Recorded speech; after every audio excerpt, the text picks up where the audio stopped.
Hey everybody, it's Chip Harris again. Just wanted to get back with you on a quick housing update. Wanted to let you know that by observation and reading a number of articles and statistics and numbers from various sources, it obviously appears that home construction starts have decreased significantly over the last 3 to 4 months because new construction home companies have inventory continuing to sit on the market a little bit longer. Of course, as compared to last year when pre-orders, people were clamoring over pre-orders of new construction homes and overpaying for those. But now, as the tide has turned, interest rates are higher. As we've talked about in other videos, the buyer pool has shrunk by at least 20-25% because people who are under a certain income level simply can't afford to buy a house unless they have a lot of cash in the bank. And so, that being said, where is all the construction happening? Now, yes, residential homes are still being built. There are a lot of developments, there are a lot of builders that are going to keep the ball moving forward because they have to. They have lots that have been developed, they have builders that are taking down those lots. Builders can't just hang on to them. They've got to build houses and sell them. That's going to continue. There's no worries there. No sign of a housing crash at all. No sign of a housing crash. Just a stabilization of housing. Now, one place that home construction has increased over the last several months and developers have really taken note of the rental market is apartment building construction. Large apartment building construction has really increased over the last 6 months, and that's going to continue to increase. But you know, it's funny, it's just like the Fed increasing rates to slow the economy and eventually will slow it to a point where they're continuing to increase rates, not knowing how that's going to affect 2, 3, 6 months down the road. They're going to overcorrect, like we've talked about before. The Fed will overcorrect, and then the recession will get a little bit deeper before it gets better. The Fed's always going to be behind the curve because they're looking at old data to make decisions today for tomorrow. Almost impossible to do. They will overcorrect. The recession we're currently in will get deeper, and it will probably sustain throughout 2023, in my opinion. But beyond that, I think things are looking really good. There's a silver lining, but like the Grateful Dead said, there's a touch of gray. So there's always a touch of gray, meaning there's a gray area in any prediction or any kind of economic prediction. So apartment housing, going back to that, this country is becoming another renter nation, and we've been there before, and then we've kind of gone back towards home ownership with a little bit of deregulation, especially in the younger Bush era, some deregulation, which of course led to a financial crisis, led to a housing crisis and a crash, a real crash that we're not going to experience right now. But that deregulation really prompted a lot of people to get into the home ownership world that had never been able to be in the home ownership world before, from an affordability perspective and an ability just to come in and without much money or any money buy a home.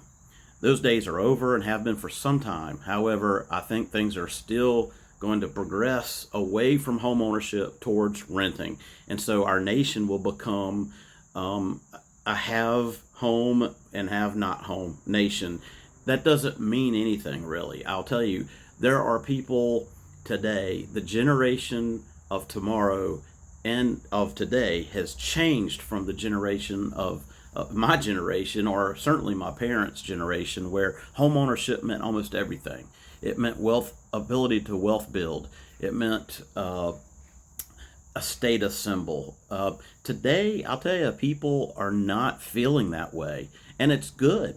I mean, I'm a realtor. My business is to buy and sell homes, or help people buy and sell homes. So, but I will be honest with you. I will tell you this: renting isn't a bad thing. Renting is not terrible at all. If you enjoy apartment life, it's got amenities. If you enjoy renting a home versus owning and not having those maintenance issues, that's another thing. And a lot of people today, especially in the Gen Z, the millennial generation, not all, but a lot, really prefer lifestyle choices over asset ownership. Lifestyle choices over asset ownership. Now, yes, savings is important, and you want to continue to save. If you have a 401k, obviously pile it in. Hopefully, your company matches. If you don't have a 401k, save for retirement through other instruments. That's not my expertise outside of investing in real estate. But I will say this: apartment life is more and more appealing to people because no maintenance costs, no property tax cost. If you get tired of it, you can move on to another one.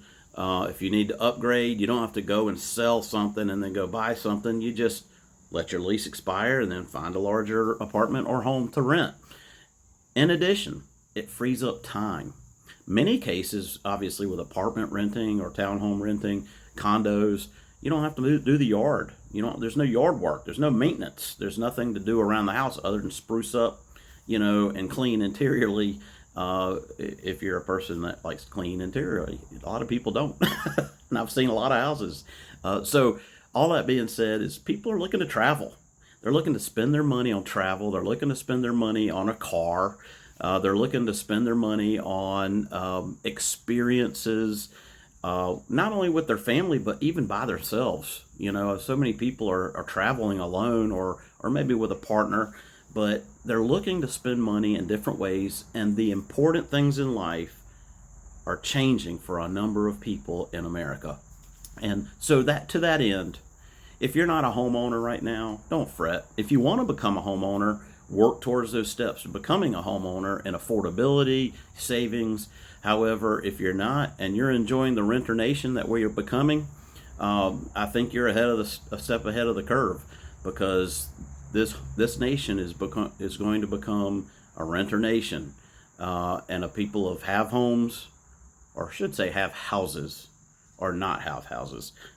Every home, anywhere you lay your head, is a home, in my opinion. So I think house is a better term. So all that being said, things are changing, but that's not always negative. It's not negative at all in this case. And just keep an eye on the number of apartment buildings that are going up, because, as I said earlier, just like the Fed will overcorrect in raising rates and then have to react quickly to lower rates, I think towards the end of 2023 and into 2024, contractors and developers tend to do the same thing. A lot of renters out there, a lot of people who can't afford a home, need to rent, and we are a shortage of rental properties in the United States right now, just like a shortage of overall affordable homes and housing. But developers will overbuild. They'll overbuild apartments, and then eventually rents will come down and become more affordable. Developers will overbuild houses. We'll have plenty on the market. There will be fewer buyers, more sellers, and homes will come down in price. I don't think that there's going to be a crash in housing pricing, but it is going to be a steady normalization of the housing market from a price perspective. And that means a steady normalization of an affordability perspective. So whether you're renting or buying, whether you're selling or looking for your next tenancy in an apartment or rental property, keep going, because the things are only going to get better for you. Till next time, I'll see you later.